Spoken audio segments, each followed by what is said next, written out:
नमस्ते, म वीरेन्द्र बस्नेत। मैले एउटा यो 2078 साल माघ 21 गते शुक्रबारको दिनको चाहिँ सूर्यराज आचार्यले लेख्नु भएको लेख चाहिँ कान्तिपुर दैनिकमा त्यो चाहिँ एमसिसीको भुमरी भन्ने छ शीर्षक चाहिँ। त्यो लेख चाहिँ सबैलाई पढ्न अथवा यो सुन्न चाहिँ अनुरोध गर्दछु र सर्वप्रथम मेरो यो युट्युब च्यानललाई सब्स्क्राइब गरिदिनु होला। म धेरै समसामयिक जानकारीहरू, शिक्षाका कुराहरू र अन्य जागिरहरू सम्बन्धी कुराहरू र लोकसेवा सम्बन्धी कुराहरू लिएर आउनेछु। कृपया मलाई यो युट्युब च्यानलमा सब्स्क्राइब गरेर अझै नयाँ नयाँ भिडियोहरू बनाउने हौसला प्रदान गरिदिनु हुन एकदम विनम्र अनुरोध गर्दछु। यसमा सब्स्क्राइब गर्न चाहिँ कसैले पनि कन्जुसाइ नगरिदिनु होला भन्दै उहाँको एउटा सुन्नै पर्ने खालको धेरै अध्ययन अनुसन्धान गरेर तयार गर्नुभएको लेख छ र यो तपाईहरू सबैलाई सुनाउन चाहन्छु। यो नेपाल सरकारको आफ्नै 13 करोड डलर र अमेरिकाको मिलेनियम च्यालेन्ज कर्पोरेसन एमसिसी को 50 करोड डलर अनुदान गरी 63 करोड डलरको संयुक्त कोषबाट गरिने विद्युत प्रसारण लाइन निर्माण, सडक मर्मत र अन्य संस्थागत विकासका कार्यक्रम सम्बन्धी कम्प्याक्ट सम्झौता एमसिसी बारेमा विवाद केही समयदेखि नेपालको राजनीतिको केन्द्रमा छ। सत्ता गठबन्धन रहने कि टुट्ने, निर्वाचन अघि हुने कि पछि हुने जस्ता गम्भीर राजनीतिक विषयमा समेत एमसिसी जोडिन पुगेको छ। वास्तवमा एमसिसी पछिल्लो चरणमा आएर नेपालको राजनीतिलाई नै अप्ठ्यारो भुमरीमा पारेको छ। मूलतः नेपाल आफैले निर्माण गर्दा 25 अर्ब रुपैयाँ हाराहारीमा बन्न सक्ने विद्युत प्रसारण लाइन आयोजनाका लागि भनिएको वैदेशिक सहयोगको सम्झौताले किन यस्तो भुमरी निम्त्यायो? सबैभन्दा पहिले एमसिसी के हो भन्ने बारे छोटो चर्चा गरौँ। एमसिसी अमेरिकाको मिलेनियम च्यालेन्ज एक्ट 2003 अन्तर्गत सन् 2004 मा गठन भएको अमेरिकाको वैदेशिक सहयोग सम्बन्धी निकाय हो। विकास अनुदान मार्फत विकासशील देशहरूमा आर्थिक वृद्धि, गरिबी निवारण अनि संस्थागत सुधार गर्ने र साथै अमेरिकाको स्वार्थ पनि पक्षपोषण गर्ने एमसिसी को घोषित लक्ष्य रहेको छ। वैदेशिक सहयोगका कार्यक्रम र आयोजनालाई सबै दाता देशले स्वाभाविक रूपले आफ्नो वैदेशिक नीतिको पक्षपोषण गर्ने औजारका रूपमा पनि उपयोग गर्छन्। समय, परिस्थिति र लाभग्राही मुलुकको भू-राजनीतिक अवस्था हेरी कुनै पनि वैदेशिक सहयोगका कार्यक्रमहरू दाता देशको राष्ट्रिय सुरक्षा नीति, कूटनीतिक मामिला, अन्तर्राष्ट्रिय सद्भाव लगानी अवसर, व्यापार प्रवर्धन लगायतका पक्षसँग जोडिन सक्छन्। एमसिसी सहयोगको हकमा पनि प्रत्यक्ष या अप्रत्यक्ष रूपमा अमेरिकाका यस्ता स्वार्थहरू जोडिएका कुरा अमेरिकी सरकारका आधिकारिक दस्तावेज, अमेरिकी उच्च अधिकारीहरूको अभिव्यक्ति तथा एमसिसी बारेमा अमेरिकी संसदीय समितिमा भएका सुनवाई र छलफलहरूमा व्यक्त भएका छन्। एमसिसी सहयोग तिर्न नपर्ने अनुदानका रूपमा आउने तर सहयोग सम्झौतामा राजनीतिक, आर्थिक र सामाजिक नीति तथा अमेरिकाको सुरक्षा स्वार्थसँग सम्बन्धित शर्त हुने व्यवस्था छ। यस्ता शर्तहरू स्वाभाविक रूपमा कुनै पनि सार्वभौम मुलुकको आन्तरिक कानुनसँग बाजिन सक्छन्। त्यसैले एमसिसी कम्प्याक्टलाई प्रभावकारी बनाउनका लागि अमेरिकाले एमसिसी अनुदान लिने मुलुकको संसदबाट अनुमोदन हुनुपर्ने माग गर्छ। अमेरिकाले एमसिसी अनुदान लिने मुलुकको संसदबाट अनुमोदन हुनुपर्ने माग गर्छ। एमसिसीको यो व्यवस्थालाई पश्चिम जगतकै केही प्राज्ञ र विकास अध्येताहरूले विश्व बैंक र आइएमआइएफ मार्फत लागू गरिएको तर संसारभर नै असफल मानिएको नव उदारवादको मोडललाई गरिब र द्वन्द्वोत्तर संस्थागत व्यवस्था बन्दै गरेका देशहरूमा सुरुदेखि नै अझ कडाइका साथ लाद्ने अमेरिकी रणनीतिका रूपमा व्याख्या गरेको पनि पाइन्छ। कुनै पनि विकासशील देश सहयोग प्राप्तिमा योग्य हुनका लागि एमसिसीका राजनीतिक व्यवस्था, सुशासन, सामाजिक नीति लगायतका पक्षसँग सम्बन्धित आफ्नै मापदण्ड छन्। तथापि अमेरिकी सुरक्षा स्वार्थ भएका मुलुकहरूमा यी मापदण्ड मिचिने गरेको यथार्थ 8 डिसेम्बर 2015 अमेरिकी सिनेटको वैदेशिक सम्बन्धबारेको समितिमा भएको छलफलमा अमेरिकी कूटनीतिज्ञहरूले औल्याएका थिए। त्यसैले बाहिर देखिए जस्तो कुनै योग्य देशले माग्दैमा एमसिसी सहयोग पाइने होइन। त्यस्तै एमसिसीका शर्तका प्रकृतिले गर्दा कुनै योग्य देश एमसिसी अनुदानका लागि इच्छुक नहुन पनि सक्छ। यसको उदाहरण दक्षिण एसियाको देश श्रीलङ्का बनेको छ। प्रस्तावित एमसिसी सम्झौताले आफ्नो सार्वभौम सत्तामा आँच आउने निष्कर्ष निकालेर श्रीलङ्काले त्यो अनुदान अस्वीकार गरेको थियो। नेपाल एमसिसीको प्रक्रियामा प्रवेश गर्नु पूर्व यो सहयोग अन्य वैदेशिक अनुदान जस्तो मात्र नभएर गम्भीर प्रकृतिका शर्तहरूसहित आउने भन्ने बारेमा नेपालको सरकारी संयन्त्र पर्याप्त मात्रामा सूचित र चनाखो नभएको प्रष्ट रूपमा देखिन्छ। नेपालको भू-राजनीतिक संवेदनशीलता र एमसिसी सम्झौताको प्रकृतिले सुरुको चरणमै राजनीतिक नेतृत्वको छलफल, विमर्श, अपनत्व र निर्णय माग गर्छ। एमसिसीको सम्भाव्य रणनीतिक र भू-राजनीतिक पक्षलाई राम्ररी केलाएर यो प्रक्रियामा प्रवेश गर्ने कि टाढै रहने भन्ने निर्णय राजनीतिक र कूटनीतिक तहमा हुनुपर्ने हो। तर नेपालको हकमा एमसिसीलाई अन्य दाताको सामान्य अनुदान सहयोग जस्तै मूलतः अर्थ मन्त्रालयको कर्मचारी संयन्त्रले अघि बढाएको पाइन्छ। एमसिसी प्रक्रियाको प्रारम्भिक चरणमै हाम्रो परराष्ट्र मन्त्रालय समेत संलग्न हुनुपर्ने हो, तर त्यो पनि भएको देखिँदैन। प्रक्रियाका विभिन्न चरणमा राजनीतिक तहको औपचारिक संलग्नता देखिन्छ, तर यसमा हुनुपर्ने आवश्यक राजनीतिक चासो र विमर्श भएको देखिँदैन। यसले गर्दा एमसिसीमा अन्तर्निहित राजनीतिक, रणनीतिक र भू-राजनीतिक पक्ष छायामा पर्यो। निकै पछिसम्म हाम्रो सरकारी संयन्त्रले यो अनुदानलाई विशुद्ध विकासीय अनुदान मात्र ठान्यो। समस्याको मूल कारण यही हो। प्रारम्भिक चरणमा हुनुपर्ने छलफल र राजनीतिक विमर्श सरकारले सम्झौतामा सही गरेपछि मात्र निकै ढिलो सुरु भयो। यो बहसले आम जानकारीका लागि यकिङ सूचना र तथ्य प्रवाह गर्ने तथा एमसिसी सम्झौतामा भएका राष्ट्रिय हित प्रतिकूलका विषयहरूको पहिचान र सम्बोधन गर्ने कार्यमा महत्त्वपूर्ण योगदान गर्न सक्थ्यो, तर त्यसो हुन सकेन। सार्वजनिक बहस सुरुदेखि नै गिजलियो सम्झौता आँखा चिम्लेर जस्ताको तस्तै पारित गर्नुपर्ने भन्ने र समग्रमा खारेज गर्नुपर्ने भन्ने अतिवाद बीच नराम्रो ध्रुवीकरण भयो। राष्ट्रिय महत्त्वका एजेन्डामा हुने बहसको प्रारम्भिक चरणमा एजेन्डाका विषयवस्तु सम्बन्धी विज्ञ तथा प्राज्ञको प्रमुख भूमिका हुने गर्छ।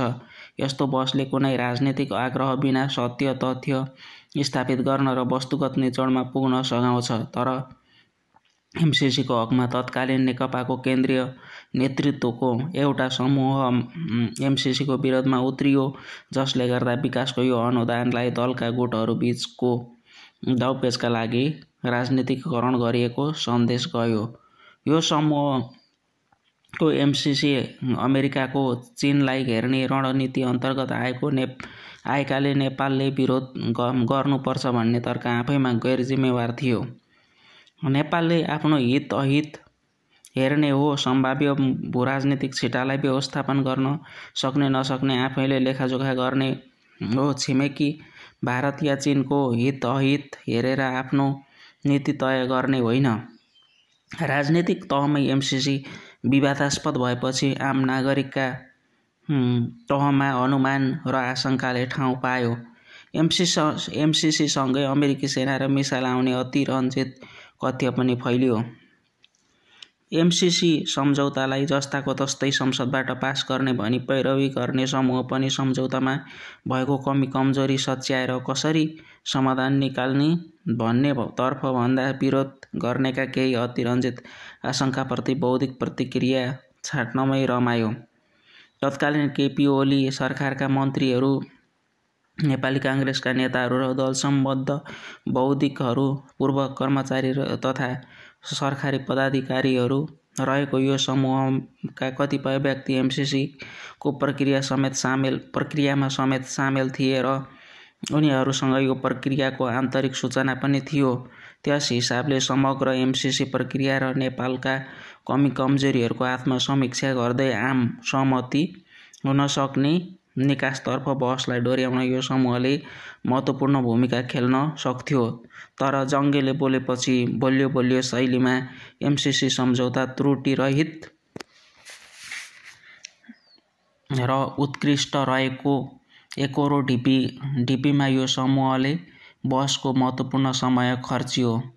अझ कतिपय विषयमा सरासर झुट र भ्रामक तथ्य निर्माण गरियो। एमसीसी आइपिएसको अङ्ग हो भन्ने लगायत समयक्रममा अमेरिकी पक्षबाट प्रकट भएका उपयोगी सूचनाहरू समेत अस्वीकार गर्ने उदेकलाग्दो व्यवहार प्रकट गर्यो।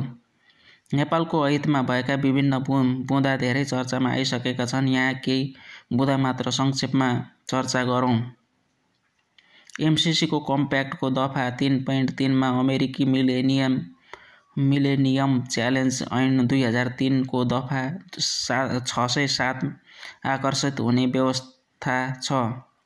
यो दफा अनुसार एमसीसी अनुदान लिने देशले नव-उदारवादमा आधारित राजनीतिक, आर्थिक र सामाजिक नीति अवलम्बन गर्नुका साथै घरेलु तथा अन्तर्राष्ट्रिय गैर सरकारी संस्थालाई नियमन गर्ने कुनै कानुन या नियम बनाउन खोजेमा एमसीसीको ध्यानाकर्षण हुने समेत खुलाइएको छ। नेपालसँगको एमसीसी सम्झौताका यस्ता शर्त प्रष्ट रूपमा हाम्रो संविधानको प्रावधानको बरखिलाफ छन्।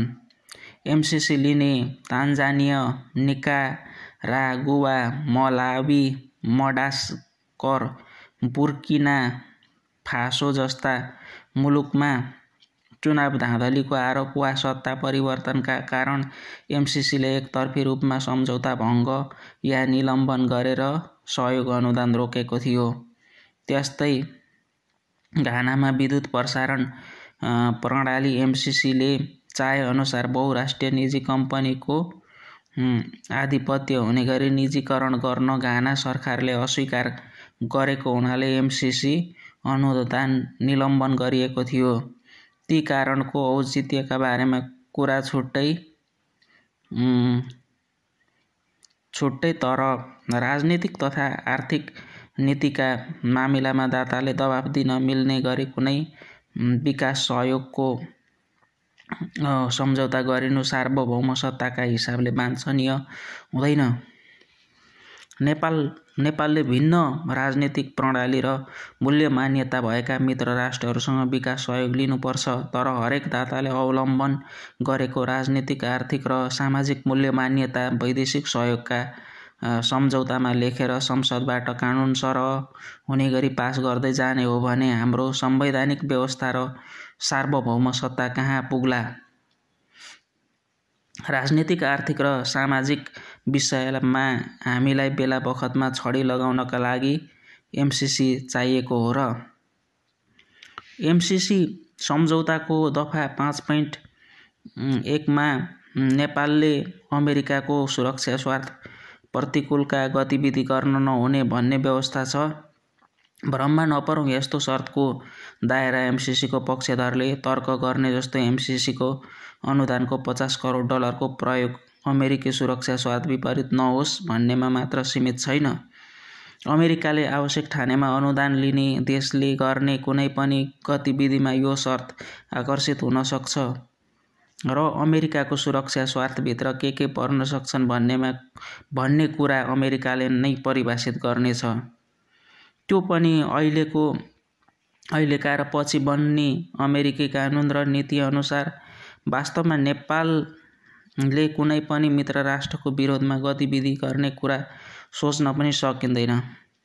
तर अहिलेको पेचिलो विश्व परिस्थितिमा कुनै पनि मित्र राष्ट्रको सुरक्षा स्वार्थमा प्रतिकूल हुने कुनै गतिविधि नगर्ने तहको ग्यारेन्टी संसदबाट पास हुने सम्झौता गरिनु आफैमा रणनीतिक पासो हुन सक्छ।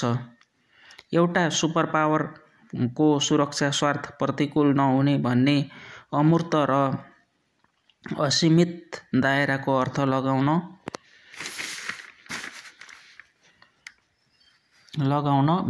मिल्ने गरी यस्तो सम्झौता गर्नु घातक हुन सक्छ।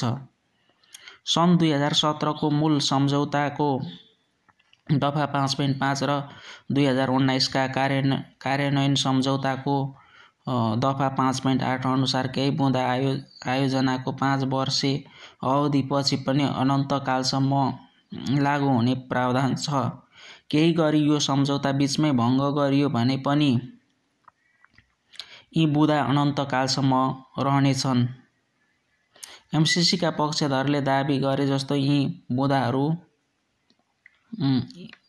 बुँदाहरू लेखा परीक्षण र फरफारक सम्बन्धी मात्र छैनन्। प्रसारण लाइन र विद्युत सब स्टेशन जस्ता राष्ट्रिय सुरक्षाका हिसाबले समेत संवेदनशील मानिने पूर्वाधारमा निरीक्षण प्रसारण लाइन र विद्युत सब स्टेशन जस्ता राष्ट्रिय सुरक्षाका हिसाबले समेत संवेदनशील मानिने पूर्वाधारमा निरीक्षण र अनुगमनका लागि एमसीसीले खटाएको व्यक्ति या टिमलाई अनन्तकालसम्म बेरोकटोक पहुँच दिनुपर्ने र साथै यो पूर्वाधारको प्रयोग अमेरिकी आर्थिक सुरक्षा हित विपरीत प्रयोग हुन नहुने भन्ने कुरा चिरकालसम्म नेपालले ग्यारेन्टी गर्नुपर्ने अर्थ लाग्ने शर्त छन्। अचम्म लाग्दो त एमसीसीको प्रक्रियामा नजिकबाट संलग्न र सम्झौताका पक्षमा देखिएका नेपाल सरकारका 2 पूर्व सचिवले यो अर्थको व्याख्या स्वाभाविक भएको र नेपालले स्वीकार गर्दा फरक नपर्ने तर्क गरेको पाइन्छ। अनन्तकालसम्म रहने अर्को बुँदा 5.3 ले कुनै पनि बेला सम्झौताको शर्त उल्लङ्घन गरेमा नेपालले अनुदानको सामा ब्याज फिर्ता गर्नुपर्ने भन्ने छ। एमसीसी टाउकोमाथि झुन्डिएको तरबार बढ्ने जोखिम देखिन्छ। अर्को त्यति चर्चामा नआएको विषय हो नेपालको ऊर्जा क्षेत्रको नीतिगत परिवर्तनमा एमसीसीको खटनपटन। एमसीसीको शर्तका रूपमा विद्युत नियमन ऐन संसदबाट पारित गरी लागू भएको छ। ऊर्जा विकास र व्यवस्थापनका बृहत विषय समितिको अर्को ऐन संसदमा छलफलका क्रममा छ। नीतिगत सुधारको आवरणमा नेपालको समग्र ऊर्जा क्षेत्रलाई अनुपयुक्त र जोखिमपूर्ण निजीकरण र उदारीकरणको बाटामा लग्ने एमसीसीको उद्देश्य देखिन्छ। ऊर्जा जस्तो अर्थतन्त्र र राष्ट्रिय सुरक्षाका हिसाबले समेत महत्त्वपूर्ण क्षेत्रमा कुनै एक शक्ति राष्ट्रको खटनपटनमा कानुन निर्माणदेखि गम्भीर नीतिगत हेरफेर हुनु कुनै पनि हिसाबले राष्ट्रिय हितमा हुँदैन। 30 मुलुकले लिइसकेको एमसीसी हामीले लिँदा के फरक पर्छ भन्ने विचारणीय प्रश्न पनि छ। माथि उल्लेख गरे झैँ केही देशमा एमसीसी विवाद निम्त्याएको भए पनि अन्य केही देशले सफलता साथ कार्यान्वयन गरेका छन्। यो हरेक देशको विशिष्ट परिस्थितिमा भर पर्ने कुरा हो। यसबारे एमसीसी पक्षधरले मङ्गोलियाले दोहोर्याएर लिएको केसलाई निकै जोडतोडले उचालेको देखिन्छ। तर उनीहरूको व्याख्यामा मङ्गोलियाले सन् 1990 को दशकदेखि नै सैनिक गठबन्धन नाटोको सदस्यता लिन प्रयास गरेको, कोसोभो र इराकको युद्धमा अमेरिकी सेनासँगै सहभागी भएको एवं 2012 देखि नाटोको पार्टनर देश को मान्यता पाएको कुरा भने उठ्दैन। के नेपालको पनि मङ्गोलियाको जस्तै अवस्था हो। त्यस्तै गरी एमसीसी लिने अन्य देश र नेपालको भूराजनीतिक संवेदनशीलता निकै भिन्न छ। यो विषयमा हामी सचेत हुनु जरुरी छ। एमसीसीका पक्षधरहरूबाट संसदबाट किन पारित गरिनुपर्ने भन्नेमा बढो चलाखी र कपटको साथ भ्रम फैलाइएको छ। नेपालको संसदबाट पास गर्न पर्नुका कारणमा आएका अमेरिकाको संसदबाट पास भएकाले सबै पक्षको स्वामित्वका लागि यो राजनीतिक अस्थिरताले आयोजना कार्यान्वयन ढिलो नहोस् भन्नका लागि जस्ता तर्क बनावटी मात्र हुन्। सन्धि ऐन 2047 अनुसार नेपाल सरकार पक्ष भएर विदेशी निकायसँग सही गरेको हरेक सम्झौतामा अन्तर्राष्ट्रिय कानुन आकर्षित हुन्छ। त्यसैले वैदेशिक सहयोगका हरेक सम्झौता अन्तर्राष्ट्रिय सम्झौता हो। तर यी सबै सम्झौता नेपालको प्रचलित कानुनको अधीनमा छन्। नेपालको प्रचलित कानुनको बाहिर या माथि हुने गरी लेखिएका सम्झौतामा क्याबिनेटको निर्णयबाट मात्र नेपालले सही गर्न सक्दैन। एमसीसीका हकमा यो वैदेशिक सहयोग बारेको नेपालको प्रचलित कानुनका व्यवस्थाभन्दा बाहिर गएर गरिएको सम्झौता हो। त्यसैले यो सम्झौतालाई पहिले नेपालको कानुनको हैसियत प्रदान गर्ने र एमसीसी सम्झौताको दफा 7.1 व्यवस्था अनुसार यसका शर्तहरू नेपालको कानुनभन्दा माथि रहने कुराको प्रत्याभूति गर्नका लागि संसदबाट पारित गर्नु परेको हो। वास्तवमा एमसीसी सम्झौतामा नेपालको अहित हुने केही बुँदा छन्। सम्झौता संशोधनका माध्यमबाट ती बुँदालाई सच्याएर संसदमा लानु नपर्ने गरी लागू गर्न सकिन्थ्यो। तर सरकार, प्रमुख प्रतिपक्ष लगायत एमसीसीका पक्षमा पैरवी गर्नेले जस्ताको तस्तै पास गर्ने ढिपीका बीच सम्भवतः अमेरिकी पक्षले आवश्यक संशोधन स्वीकार गर्न जरुरी ठानेन। राष्ट्रिय हितका एजेन्डामा राजनीतिक र बौद्धिक तहमा समेत सहमतिमा पुग्न नसक्ने नेपालको दुर्भाग्यले यहाँ पनि निरन्तरता पाएको छ। एमसीसी जस्ताको तस्तै पास हुनुपर्छ भन्ने पक्ष, खारेज हुनुपर्छ भन्ने विपक्ष र संशोधनसहित लिनुपर्छ भन्ने मध्यमार्गी आलोचनासहित लम्बिएको बहसले यो एजेन्डालाई आम नागरिकको चिन्ता र चासोको विषय बनाइदिएको छ। एमसीसी बारेमा नागरिकका तहमा सान्दर्भिक र महत्त्वपूर्ण प्रश्न उठेका छन्। यी प्रश्नको चित्तबुझ्दो जवाफ बिना राजनीतिक लेनदेन अथवा संसदीय गणितका आधारमा निकालिने निकासले थप जटिलता निम्त्याउने जोखिम देखिन्छ। एमसीसीको बल अब राजनीतिक कोर्टमा पुगेको छ। राजनीतिक नेतृत्व र सांसदहरू पक्ष विपक्षका विद्वान र अभियन्ताहरूका कपटपूर्ण तथ्य र भ्रामक आशंकाका आधारमा भन्दा एमसीसी सहयोगको आधारभूत मान्यता र सम्झौताका बुँदाहरूको वस्तुगत अध्ययनका आधारमा यो नेपालको राष्ट्रिय हितमा भए नभएको यकिन गरेर मात्र निर्णयमा पुग्नुपर्ने आवश्यकता छ। धन्यवाद। नमस्ते। यो अन्तिमसम्म सुनिदिनु हुने सम्पूर्ण साथीहरूलाई, दर्शकहरूलाई धन्यवाद दिन चाहन्छु र यो च्यानललाई सब्स्क्राइब गर्नुभएको छैन भने गरिदिनुहोस् भन्ने आग्रह पनि गर्दछु भन्दै बिदा माग्दछु। नमस्ते।